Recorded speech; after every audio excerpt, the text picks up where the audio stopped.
Sabbath to you all. It's another beautiful Sabbath here in Melbourne for those people who are watching interstate. We had a bit of a cool night, down to 13, but that just meant we could snuggle down and sleep beautifully in the coolness. And so I could wake up this morning and both my eyes just went, ba-da, were open. So I'm here today, and it's just a lovely day to be here and enjoy God's Sabbath together. I'm taking the story today and also the sermon part 1. And my story is based on a book that I've been reading, and it's called I Don't Have Enough Faith to Be an Atheist.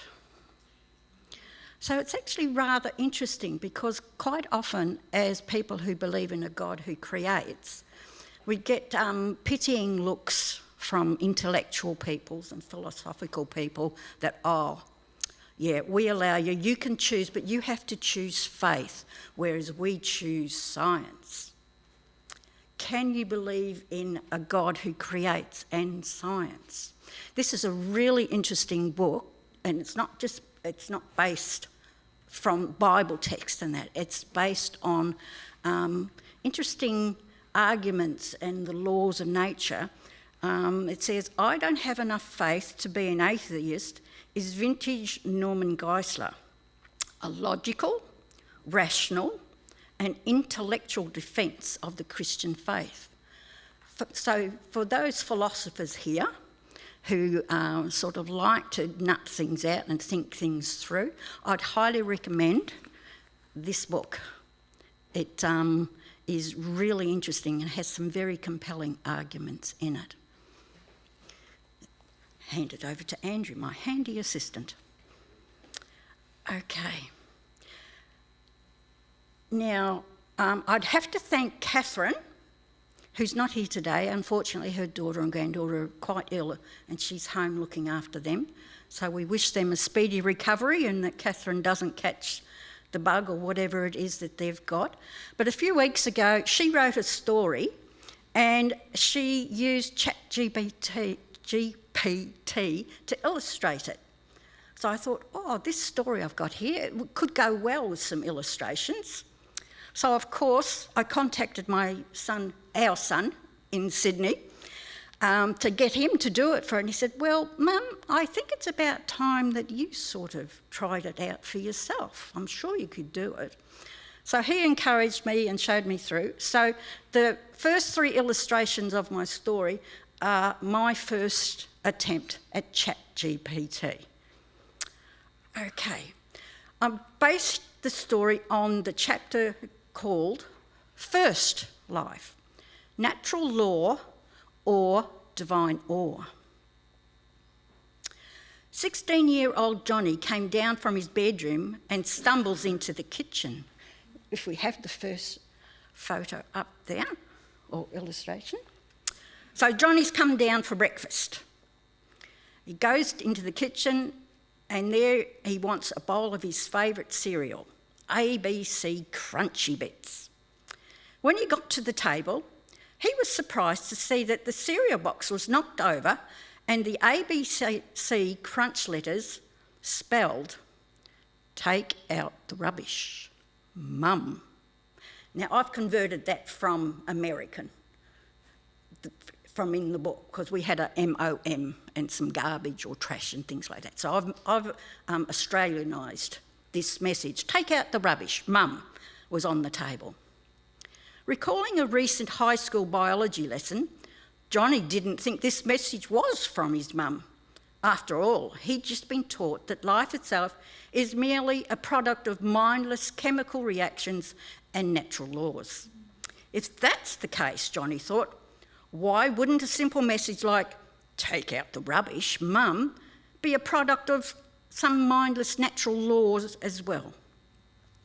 Oh, maybe the cat had knocked over the box, or an earthquake had shaken the house. No sense in jumping to conclusions.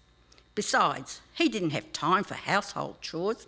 This was summer holidays, and he wanted to get to the beach because Mary would be there. Since Mary was the girl that Scott, his friend, also liked too, Johnny wanted to get to the beach early to meet Scott there. Next picture. But when Johnny arrived, he saw Mary and Scott walking hand in hand in the distance along the shore. As he followed them, he looked down and he saw a heart drawn in the sand with the words, "Mary loves Scott," scrawled inside.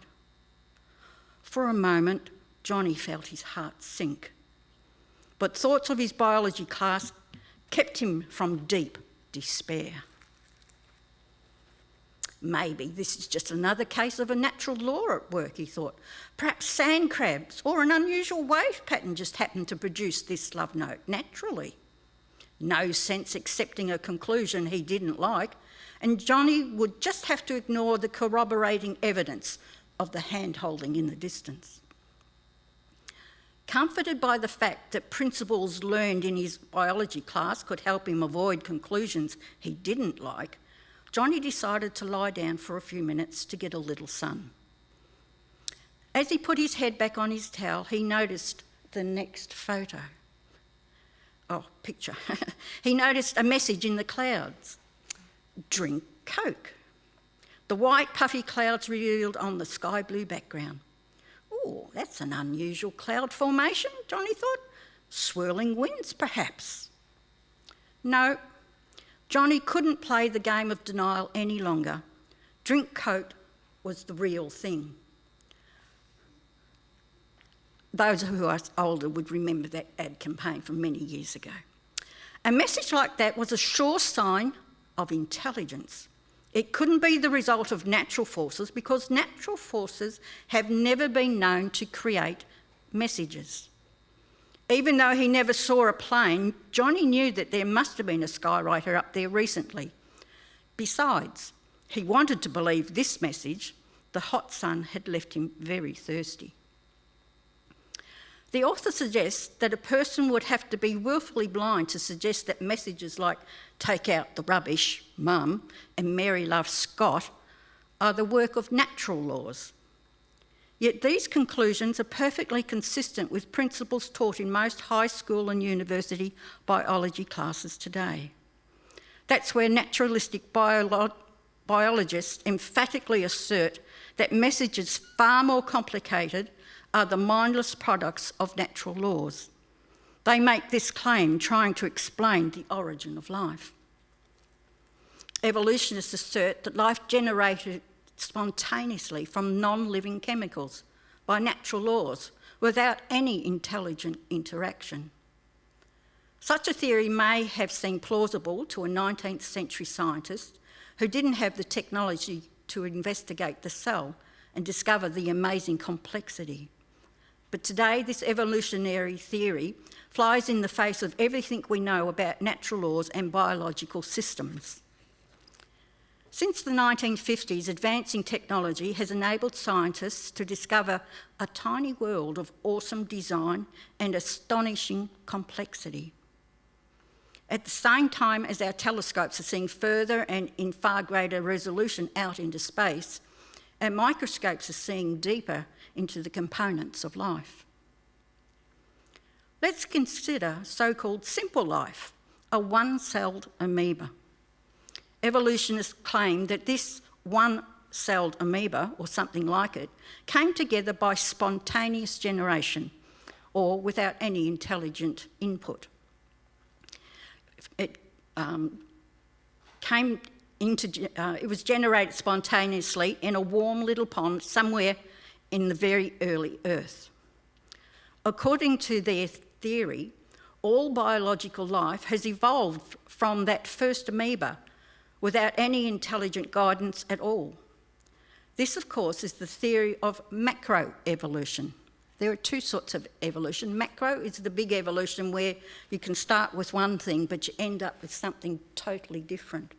As creationists, we believe in microevolution, or adaptation, where you can adapt within your kind but you still end up being a bird or a dog. You're not evolving into something different. You only ever adapt within your own kind.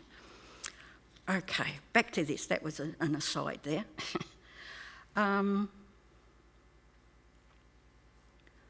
According to their theory, all biological life has evolved from that first amoeba without any intelligent guidance at all.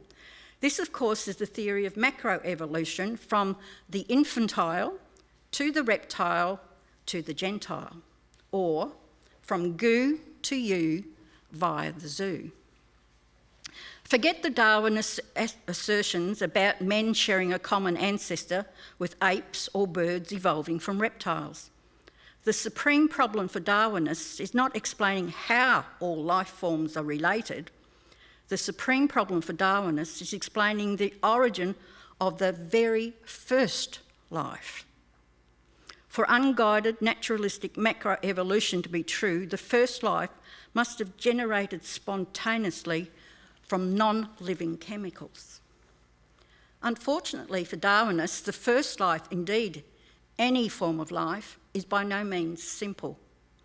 This became abundantly clear in 1953 when James Watson and Francis Crick discovered DNA that encodes instructions for building and replicating of living things. So the next image.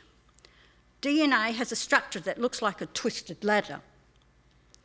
The sides of the ladder are formed by alternating molecules, and the rungs consist of specific order of 4 nitrogen bases that are represented by the letters A, T, C and G. This 4-letter alphabet is identical with our English 26-letter alphabet in terms of its ability to communicate a message. The specific order of A, T, C and G, in a living cell determines the unique genetic makeup that living entity has. Another name for that message or information contained in DNA is specified complexity. In other words, not only is it complex, it also contains a specific message.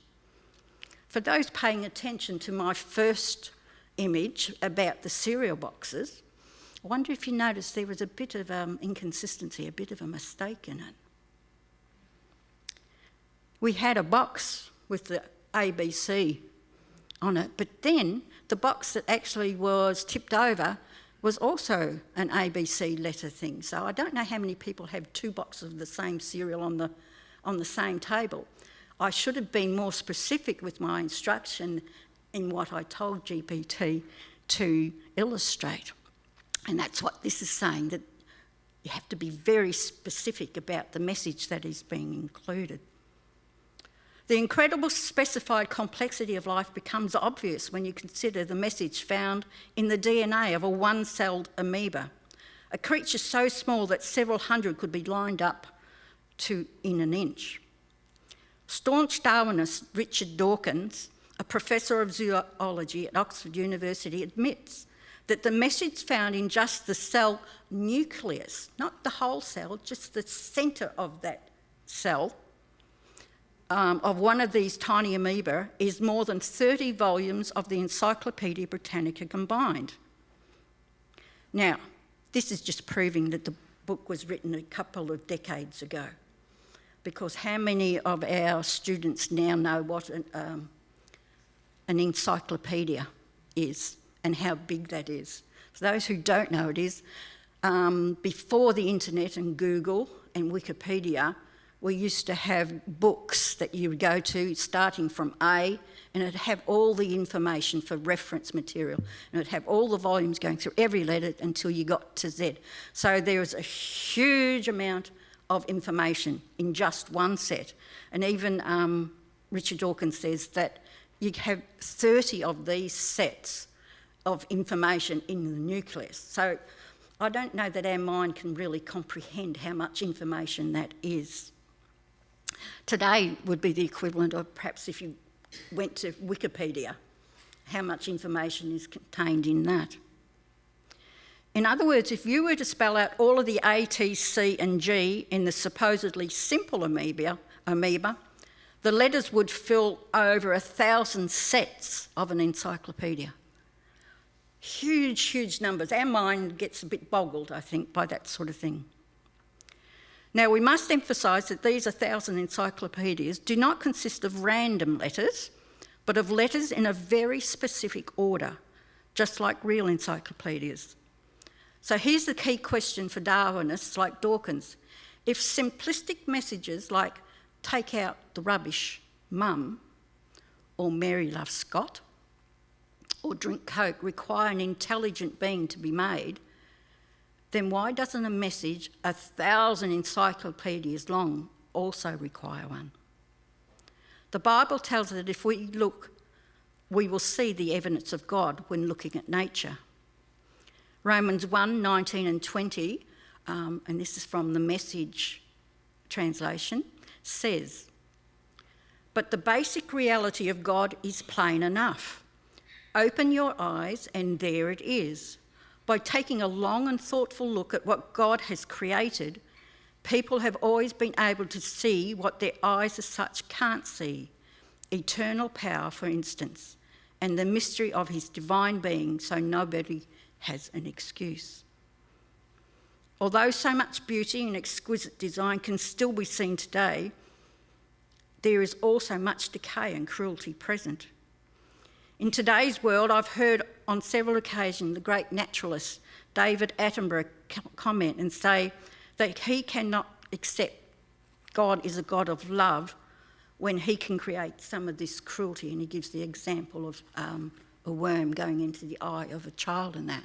So he's blaming God for that, so therefore there isn't a God. However, he has not taken the time to learn that although when God completed the 6 days of creation, and he looked at everything and pronounced them very good, we're told how death and decay came to this world, and that microevolution adapted the good into something that is cursed.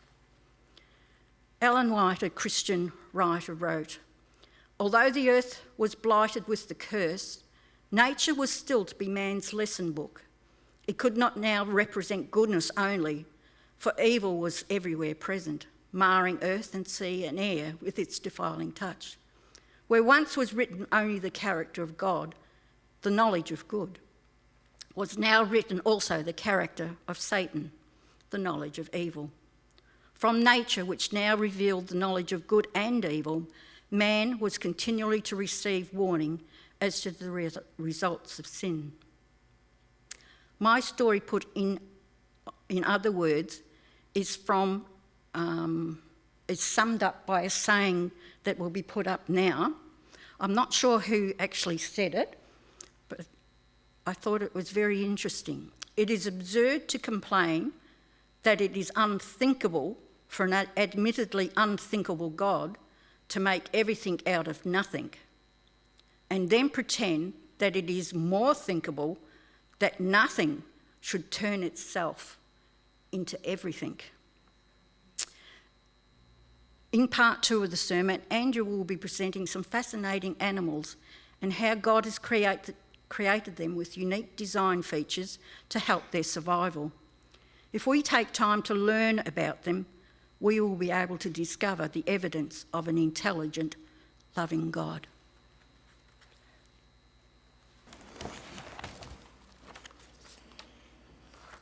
Well, good morning. Just before we start, let's just bow our heads and invite the Holy Spirit to be with us. Dear Heavenly Father, we do thank you that we can be here in the house of God this morning. We have us each one as we invite the Holy Spirit to speak through us as we listen to your creation story that Lorraine and I have presented this morning in this church. In your name, amen. Just a question to start off the service, and that is, why are we here today? And if you look at the creation story, God said, remember the Sabbath day and keep it holy in Exodus. But then he said the reason why he has the authority to tell us what to do. He said, for in 6 days the Lord made the heavens and the earth, the sea, and all that is in them, and he rested the seventh day. Therefore the Lord blessed the Sabbath day and made it holy. It is a special day as a memorial for his creative powers. So every time we get to a Sabbath, think of what God got to at the end of creation. And today we're going to be remembering a section of God's awesome creative powers. Now, just at this stage, I'd like to thank Lorraine too for organising bits of this. She knows how to spell and read. She also knows how to put things on PowerPoint, so thank you, darling, and happy Valentine's Day. But also we are told in Job, in the New International Version, why we can spend time learning about the animals that we have. In Job 12, verses 7 to 10, it says, "But ask the animals, and they will teach you, or the birds of the air, and they will tell you, or speak to the earth, and it will teach you, or let the fish of the sea inform you. Which of all of these do you not know that the hand of the Lord has done this? In his hand is the life of every creature and the breath of mankind." Now, you might remember last week when Pastor Paul was here, and bad luck, Paul, I'm using the new things for the first time. He was worried about wandering around last week. Remember, he couldn't do this and he couldn't use the mic, so thank you, Bruce, for wiring me up. But I had an inspiration about question time. Now, as you know, I've run a wildlife business with my wife Lorraine for many years. We started in the late 70s. And during the wildlife sessions in schools in the early 80s, often schools would give me 60 to 90 minutes to fill up, talking to 2 grades, usually 60 children. I didn't have many animals in those days, so I had to sort of pad it out, that 60 to 90 minutes. So it used to go something like this. They'd choose a topic, the school. I'd show some slides. Now, for those young people watching, a slide is a little plastic thing. You put it in a machine, press a button, and it comes up on a screen. Can anyone here remember slides? If you want some spare ones, I've got some at home I'm not using anymore. And I remember saving up to buy a slide projector. It even had a remote control when we could afford a remote control slide projector. But then the projector would break down, the slides would get stuck. But that would fill up part of that 90-minute session. I'd talk about the topic I had, but then to fill out the end of that session with the school groups, when I settled the children down, and some of them were a bit rowdy, so you needed to settle them down, I'd have a question time. That question time would often go like this, and this is talking about primary school mainly. Which is the biggest animal, Andrew? Which is the strongest? Who's the most venomous? Have you ever been bitten by a snake? So you'd answer these questions for these lovely little children before the end of the session was on. But then you had some really completely irrelevant questions. Are you married? How many children do you have? What do you like to eat? And one of my favourite ones that used to come up was this, and I'm going to try this machine, see how we go. A question I used to get from the children is, why do you drive such a bomb of a car? Now, excuse me, that Datsun 1600 that Lorraine happens to be doing donuts with in the middle of a desert cost us $700. A mighty machine. But to the children, it was a question they wanted answered. Why do you drive such a bomb of a car? Now, you might think, well, how come you've got a car at school? In the early days, you could drive right next to a classroom with your car, unpack, leave the car there till the end of the day. And of course, the children would come in and see the mighty Datsun out the front of the classroom. Then, when it was polished up, it looked quite flash when you think about it. But we went from the mighty Datsun 1600 that cost me $700 to this. This is my collecting machine, the mighty Corolla. You could put anything on a Corolla. Half a whale could fit on a Corolla if you tried to. But that was part of that question time with these children. And when I look back on the places we went to, often it was from those very rich schools. They wanted to know about my car problems. So I had to explain that that's what we had, that's what worked. That was fine. They had their BMWs. Some of the schools I went to, a chauffeur would bring the children to school. That was quite normal in parts of Melbourne, or the nanny would turn up. So today we're going to look at some of the interesting things that God's created with the greatest and the biggest. And the first creature we're going to look at would be a question that Ruth Wilson would have. So if you can imagine Ruth Wilson sitting in my classroom back a long time ago, it would be this: Andrew, what's the biggest bird that we have in the world? Well, I just happen to have that bird here. And if we have a look, the ostrich happens to be the largest bird that God's ever created. Now, you might notice my interesting flower arrangement out the front, the vase, and I checked with Katie yesterday that it would fit in that vase, and thank you, Katie, for your expertise. The ostrich happens to be the largest bird we have that God has made. And with this particular bird, it's actually mentioned in the Bible. In Job, it talks about this bird living in the wilderness, God describes the ostrich to Job, and he says it lays its eggs on the ground, lets them warm up in the sand, treats their young harshly, which means the young have to look after themselves, and runs faster than a horse and its rider. Now, you might be wondering, well, why do I only have part of an ostrich? Well, this came from an ostrich farm here in Melbourne. The last bit has been eaten by somebody, probably in a very large air fryer, and they don't use this bit, so this bit usually gets thrown out, so it was given to me, so I've used it. Now, a few facts about what God's made of this ostrich. They can be 2.7 metres tall. An emu's only 1.9 metres. Weigh over 150 kilos. An emu's only 55. Now, for our South African friends over here, they get used to seeing ostriches, and I was very jealous that they spent 11 weeks in South Africa without me. But anyway, I'll talk to them about that later. The wingspan of an ostrich is 2.2 metres. Now, aren't you glad that God didn't make an ostrich to fly? Can you imagine, and my friend Deb's here, driving your four-wheel drive, Deb, down Mountain Highway and an ostrich flies across the front of your car? It'd be quite scary, really. But those wings, when they spread out, are 2.2 metres wide. They only have 2 toes, suited for running, powerful legs. Most birds have 4 toes. They can get a speed of 70 kilometres an hour. So that's quite fast when you think about it. And a bit of trivia for you, and you'll have a bit of this during the sermon. If you lie flat on the ground, an ostrich can't hurt you. So it can't kick you when you're lying flat on the ground. Now, having worked at Melbourne Zoo, we used to have an issue with the ostriches in a cage. They'd love to belt the living daylights out of you, but we never lied flat on the ground. We had a big pole to belt the ostrich gently over the head twice to get him out of the way, when the public weren't looking, of course. But then when you think about the ostrich, think of the head and the eye. God made this bird. It's got the largest eyeball of any bird in the world. The eyes can see 3.5 kilometres away. That's a long way to see. Even with my glasses, I can only just see David at the back there. The ostrich brain, inside here, is smaller than its eye. So it's the size of a walnut, which means this bird is classed as not the most intelligent bird that we actually have. But I'm just going to pop my friend down, because I've got something over here I'll share with you.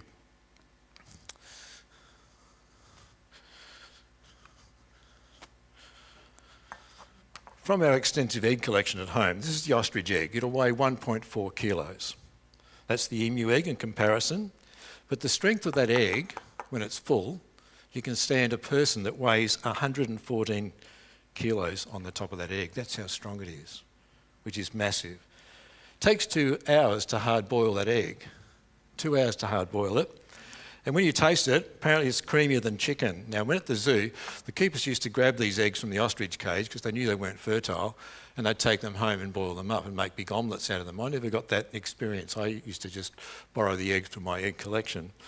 And you can fit 24 chicken eggs inside that egg. So if I get a chicken egg, Bruce, it's working, well done. 24 of those can fit inside there, all right? Now, that's pretty amazing when you think of what God's made. And 24 eggs going in there would be some lunch, wouldn't it, if you think about it? And at ADRA, we could just give out one of those, Sue, instead of a whole dozen eggs, which would make Desi a lot happier. Let's move on to the next creature. Oh, there's the eyeball. Bit of a dribble there. These are the South African pictures, by the way, that we took when we were over in South Africa. The giraffe. Now, it's not mentioned directly in the Bible. So if you go through the Bible, you're not going to find giraffe. But as a child, I can remember looking at some of the books and you'd see a picture of Noah's Ark, and guess what was sticking out of the top of the ark? Hands up if you can remember those photos. Can you imagine Noah saying, oh, come on, animals, onto the ark, and these giraffes walk on? Well, I'm sure he didn't have a full-size giraffe, probably took the babies on, if it makes any sense. But the artist's impression was often that this large creature with the long neck was going onto the ark. A few facts. It's 5.5 metres tall. A group of giraffes, whoops, hang on, let me get this right. A group of, hang on, my finger's too, the other way, Bruce. Hang on, no. That's better. I love technology. All right. Sorry, Bruce, I'd get it right eventually. Don't worry, we'll be finished by 4 o'clock, should be. A group of giraffes can be called a tower. That's what we call a group of giraffes, which makes sense if you think about it. But with the giraffes that we have, their tongues are long and dark to prevent sunburn, and a giraffe has got a tongue that's 50 centimetres long so it can clean its own ear. Now, can you imagine my friend Alex sitting in the pew trying to clean his ear with his tongue? And it's nice to have you, Alex, because he's one of my few friends. But that is crazy. Clean your ear with your own tongue. It's got a massive heart, up to 11 kilos it'll weigh, 60 centimetres long is what these giraffes will have. And it will sleep only 30 minutes a day. Imagine all the work we could get done if we were like a giraffe. 30 minutes a day is all you need if you're a giraffe. The individual patterns on the giraffe's fur or coat, if you like, are all different, like our fingerprints. So you might go to South Africa and see a giraffe, even on a zip line, like my friend over here did the other day. He was telling me he was on a zip line and saw 2 giraffe heads sticking out of the bush. Imagine doing that. Crazy. But they've all got different markings, different patterns. And that little bird, by the way, was an oxpecker on the back. Males fight with their horns, but these 2 giraffes here happen to be males because they're bald on the top of their horns. A female has hairy horns, for a bit of trivia for you. So if you look at a giraffe, you can tell a male or female by looking at the horns. And it's the only animal that God's created that when it's born, is born with horns. So think about that. The only animal on the whole planet that's born with actual horns. They live for up to 25 years in the wild and can run at 60 kilometres an hour. And this is the bit that my friend John Weeks will enjoy, because John's getting on just like I am. No offence, John, but you are. It's the only animal to have 32 teeth, just like humans. So next time you visit the dentist, and I'm sure some of us now have to go to the dentist, mention that to the dentist. I bet a lot of dentists living in Melbourne don't know that God's made an animal that's got the same number of teeth as humans. Now, drinking. Oh, this is a bit of necking going on. This is when the giraffes fight. They use their necks and they pound each other to get dominance over another male, and you'll actually hear the thumping sometimes in the bush if you're driving through South Africa when you're on safari. And that's how they actually fight each other to get dominance. When they drink, this is where God has made something amazing for them. They've got special arteries to stop them getting dizzy. Can you imagine getting down that low? They've got an elastic blood vessel in the head and neck to prevent it from getting dizzy. The vessels in the head and the neck expand to accommodate to increase the flow of blood as it lowers its head. Now, Lorraine and I have been to South Africa, 6 times now? All right, we're almost a resident over there, but we probably no longer can get there anymore. But anyway, the trips were great, but that was one thing we always wanted to see. It took us nearly 4 trips to get a giraffe drinking. You see them at a water hole and you think, oh, please go down. But eventually they did. But God didn't give giraffes more neck bones, he just stretched the design. So in that neck of a giraffe, I just happen to have in my neck collection of bones at home a giraffe's vertebra that goes in the neck of a giraffe. They have 7 of these, just like you've got 7. Now, God is an amazing creator. If you think about that, 7 of those are in your neck, the same as what a giraffe has got, and a mouse even. And this is from a young giraffe that passed away at the zoo.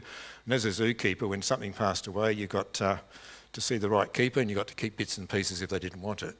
That's a giraffe neck bone. Let's move on to the next one. It's one of people's favourites. Happens to be our friend Pearlie's favourite, and Pearlie's a young lady that looking after her family at the moment because things aren't too well. But Pearlie, you're doing a great job.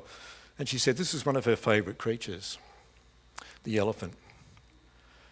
When I think of elephants, I think of the zoo days in the 1970s. I'd rock up at the zoo in my mighty Datsun, and you'd always check if Carl was at the zoo. Carl was the zookeeper that looked after the elephant and the hippos. If someone didn't turn up for their section, you had to fill in for them. So if Carl's bike wasn't there, I would be very worried about walking past the boss's office to get the keys to my reptile section where I worked at the zoo, because you knew that you could be the one to go and clean up Peggy, the elephant, what she'd done overnight. So it wasn't a very pleasant thing to do when Carl wasn't there. He was a very unsociable zookeeper, had worked there for over 10 years and didn't really like young zookeepers like me. I was only 19 at the time. Then one day, of course, Carl didn't show up and I got caught out. I had to check out and look after Carl's elephant called Peggy.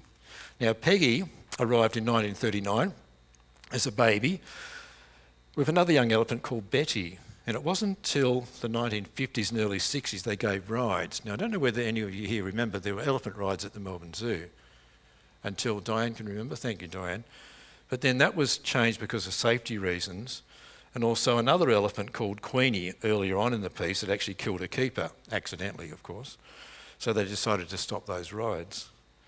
But sadly, one of the elephants, this is just a bit of trivia, in 1945 they had to kill one of the elephants at the zoo because of the shortage of food during the war. Now you don't think of that, do you? During the 1940s things were pretty tough, even at the Melbourne Zoo. But this largest animal on the earth, on the planet, pretty amazing when you look full on at an elephant staring at your car when you're driving around Kruger National Park. It's the biggest, of course, that God's made, weighs up to 12 tonnes, or 12,000 kilos. A height of 4 metres, has the largest ears of any animal on the planet, 1.8 metres across. Now, we had a kid at our school, one of our church schools went to, called Big Ears. I won't mention his name, but we used to tease him. I used to get teased too about certain things. Maybe that's for another sermon. But those ears are amazing, and that keeps the elephant cool. Also, it likes to threaten things as well.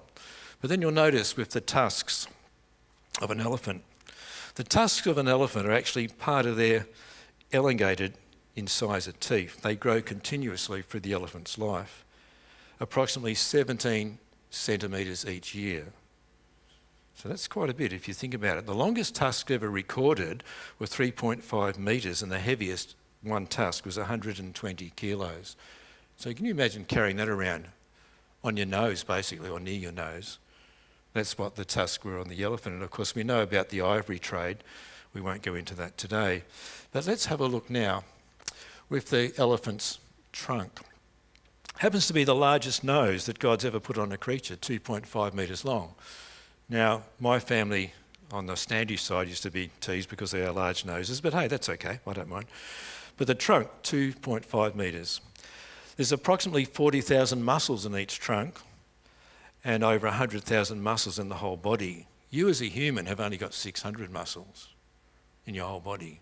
So that trunk alone, it's a multi-purpose tool. Now, think about you being an elephant and you're using your big nose, what you can use it for. These are some of the things that God gave the elephant a trunk for. It can hold 9.4 litres of water. So it sucks up the water and puts it in its mouth. Doesn't actually go through the nose and into it, has to pick it up, all right? Used as a blower. Now, as some of you know, I gave my wife a nice Ryobi blower for her birthday not so long ago. She doesn't use it very often, but I use it. Thank you, darling, for your blower. So the elephant can use it as a blower, as a mud spreader, sunscreen, and to stop insects. So that's what it can use its actually trunk for. It can use it as a trumpet. It also uses as a delicate touching for friendship for other elephants. So there you go. It's not just the New Zealanders that do that nose rubbing, even the elephants do it. So as a God creator, he's used it as a pusher, a puller, a tearer, a breaker, and get food, and as a club to beat things up with. And it can smell water 4.8 kilometres away. So they do an amazing job. And as they're drinking, this is what it would look like as they're taking in that water. Now, just a few odd facts about the elephant. And they've got some very good breakers, as in nature record breakers. It's the only mammal that can't jump. Now, I thank God for that, and I mean that sincerely. I'm glad elephants don't jump. Kangaroos can. Imagine an elephant weighing so much jumping around. It's very short-sighted. We found that in South Africa when you're driving around Kruger National Park. You can be in a car here and the elephant can be there, doesn't even know you're there. And then it gets closer and closer and you just hope that it doesn't do things to your vehicle. It can only walk at 5 kilometres an hour, maybe charge at 40 kilometres an hour, walks on its tippy toes. The back section of the foot is made up of fat, not bone. And it's only the Asian elephants that can be domesticated. They used to try in the zoos in the early days to get the African elephants to do things, but they ended up trying to squash and kill most people. If you're a female, you can wait 22 months before you have your baby. 22 months for those mums that are in this room. Long time. They communicate by sounds so deep that those sounds you can't actually hear the noise that they make. It has the longest tail of any land animal, 1.5 metres long. And the largest brain. Now, the adult brain, according to Google, is 1.2 to 1.4 kilos. The average brain, the largest brain on an elephant is 4.8. So it's got a massive brain. Lives for up to 45 years, But as it's living, it goes through sets of teeth. So the teeth eventually finally wear out. Now, luckily for us, we can go and, if you want the cheap version, go to an op shop and buy a spare of false teeth if they fit, otherwise go to a proper denture clinic. But for an elephant, once they wear out, that's it. That's why they die after about 45 to 50 years. And you can actually tell the age of an elephant by the dung that's left behind. It will eat 16 hours a day, up to 300 kilos a day. It will drink it'll drink 200 litres in a day and eat 300 kilos. And this is an interesting bit. The bladder, bit of trivia for you, can hold 160 litres. The human bladder holds 600 mils, I should say. That sounds better. So that's amazing. Now, I've got something that might interest some people. Just need to put my glove on. When you think about God and what he's created, what he's done, make a good doctor, that when you think about the elephant, with what it's eating, something else has to happen.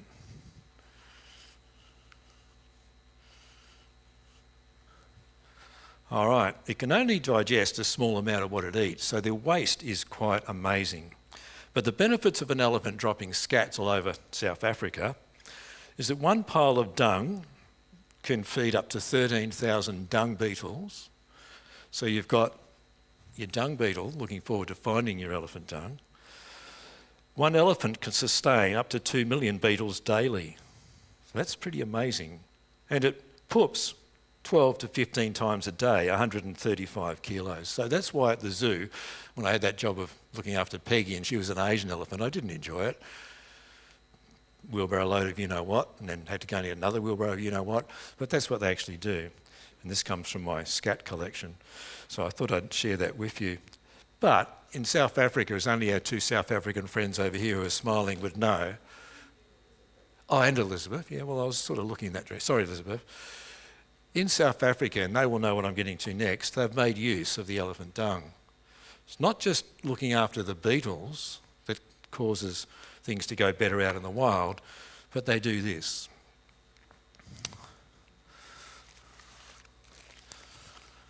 They make paper out of elephant dung. The South Africans collect the dung.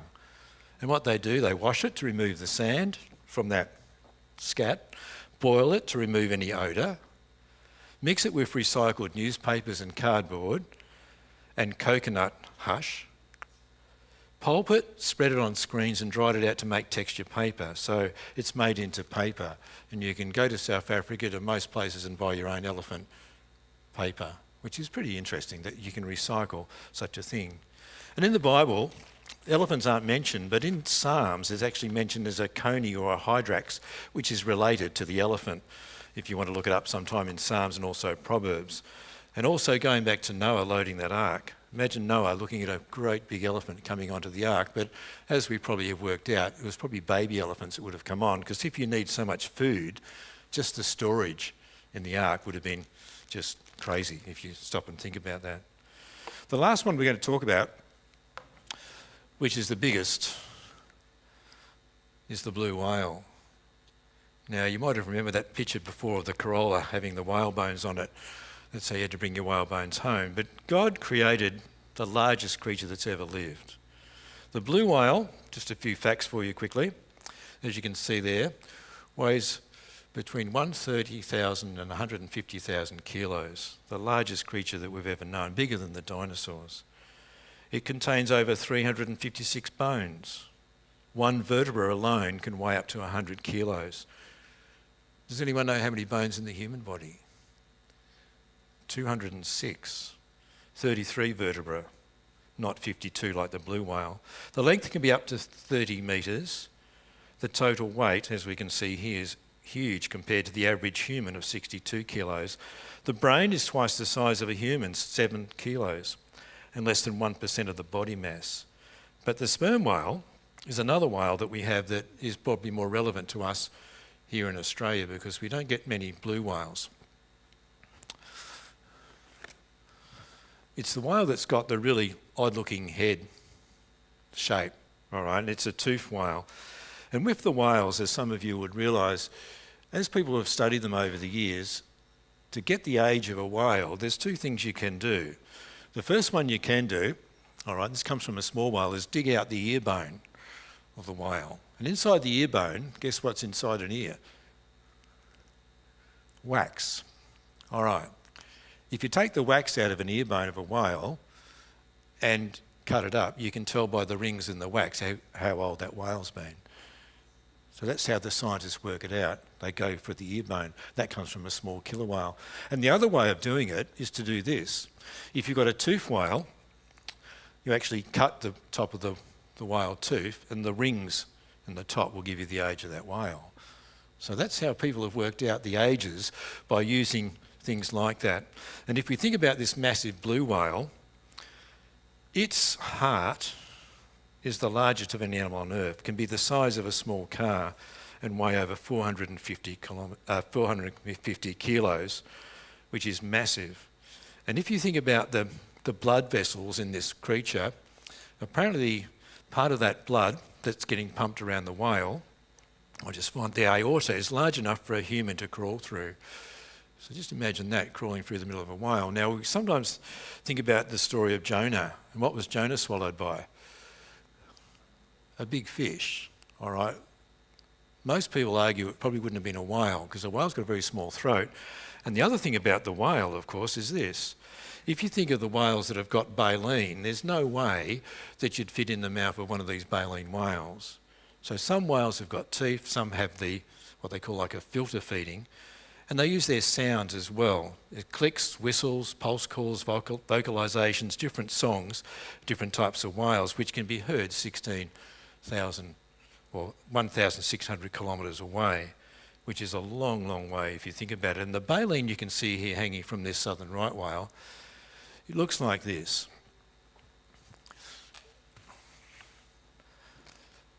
It's actually hanging from the roof of the mouth of the whale, and they'll have hundreds and hundreds of these, as you can see in that photo, to filter their food. And you've got the biggest creature on Earth that God's made feeding on krill, one of the smallest little creatures in the ocean. And these filter feeders, like you'll have 300 of these hanging there, gets caught up. And this is the baleen piece from a small whale that got washed up down at Lorne from a blue whale that was 13 metres long. And when you think about what they eat, it's over 7,000 kilos a day. So that's a lot of food. And this one here, Lorraine actually got photos of it many years ago, didn't you know, of a blue whale that got washed in. And that comes from your baleen filter whale. Now, the oil in the old days was used by my grandma. And she used to tell me stories about when whales used to get processed in Australia. In Albany, we used to have them. The oil of a whale was used for soap, for cooking, also margarine, I think it was used for lamps. And then my nan had this story too, that she used to have baleen whale bone corsets to tuck in the fat bits around her body, she used to tell me about. So when my nan died at the age of 46, I was not excited about her dying, but I was excited about 96, was it? What did I say? What did I say? 46? 96, thank you. And I was excited about going to Nan's place because I was hoping she might have left behind some of her whale baleen corsets, but went for all the drawers several times but couldn't find them. But the ladies used to use this as part of the whale for that process. But the oil itself was the bit that was most important until we had kerosene and petrol was discovered and vegetable oils were no longer used, or were used in place of the whalebone oil. So one processed blue whale, which you were looking at here before, you could actually get 6,000 litres of oil.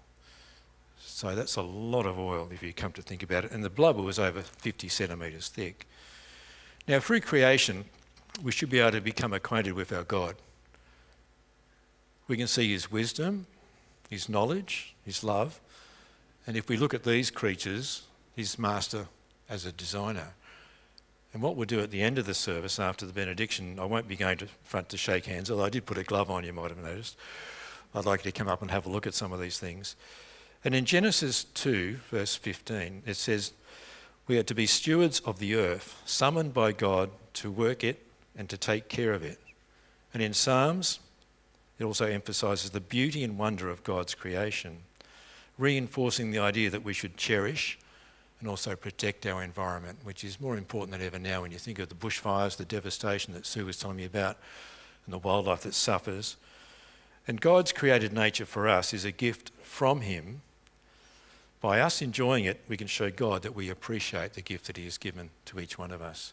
So keep that in mind when you look at whatever you might be coming across, because there's some amazing things out there that God has made. And thank you, Lorraine, for your first part of the service.